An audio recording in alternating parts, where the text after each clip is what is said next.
Continue to run under green. The lead as we move into the third minute of the first hour of this race still belongs to the number 1 of Dwayne Lee. But here we have the number 2 of Mike St. John charging up the challenge. A crossover crash between the number 44 car. That's the 44 of Danny Gaddis and the number 22 of Boyd Butcher. Butcher's car keeps on going. Gaddis' machine is stalled and facing the wrong direction. As we continue to run under green, we see that the battle is engaged for the lead. Debris.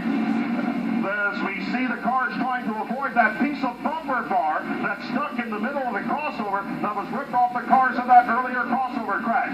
3 drivers continue to challenge for the lead. The number 1 of Dwayne Lee, the number 2 of Mike St. John, and the number 12 of Wayne Arnold run first, second, and third. In 4th place, I'll give that to the number 3 of Charlie Reed. And now as things start to really happen there, the number 44 car of Gaddis is still facing the wrong direction as we've got that big bumper bar in the middle of the crossover.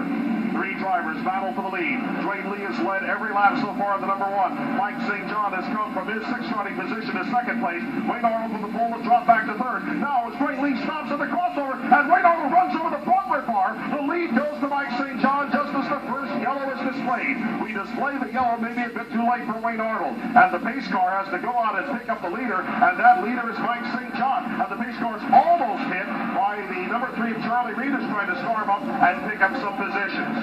The Wayne Arnold car, the number 12, did hit the bumper bar in the front. I hope he didn't get no damage, but you never know.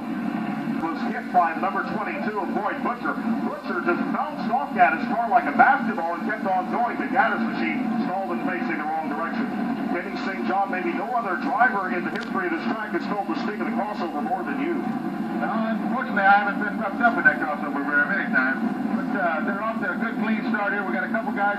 The 87 car lost the radiator. I know that team, they'll probably put one back in there and be on the next few minutes. But I think they're going to settle in that pace. The 2 cars seem like it come to the front very easy. The 1 car kind of backed up to him. We're going to see what happens. The KG veteran Wayne Arnold sitting there just biding his time. That was Dwayne Lee, who had led every lap of the race up to that point, had to slow down for heavy crossover traffic. Mike St. John flew on through. Let's try and set your lead lap through.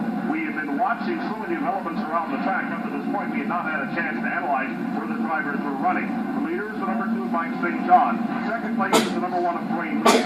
And 3rd place is the number 12 of Wayne Arnold. Then you go back a bit to the 4th place, number 3 of Charlie Reed.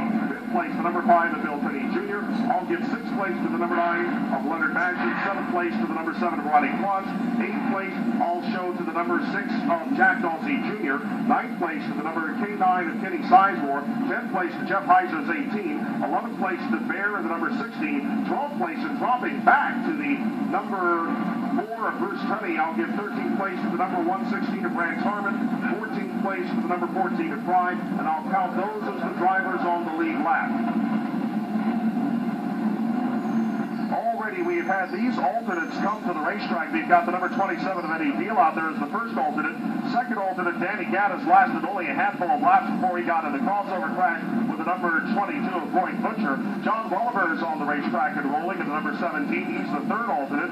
4th alternate, Jack Dandy in the 08. We watched for him, and he's on the racetrack running with Kenny Sizemore for the time being. And we also have the 5th alternate, Larry Berger, on the track. That means that the 6th alternate, Pat Pierce, will be coming out shortly, along with 7th alternate, Jerry Brown. And Ray Gaddis will have to hold up the family name in the number 779 because Danny Gaddis is gone.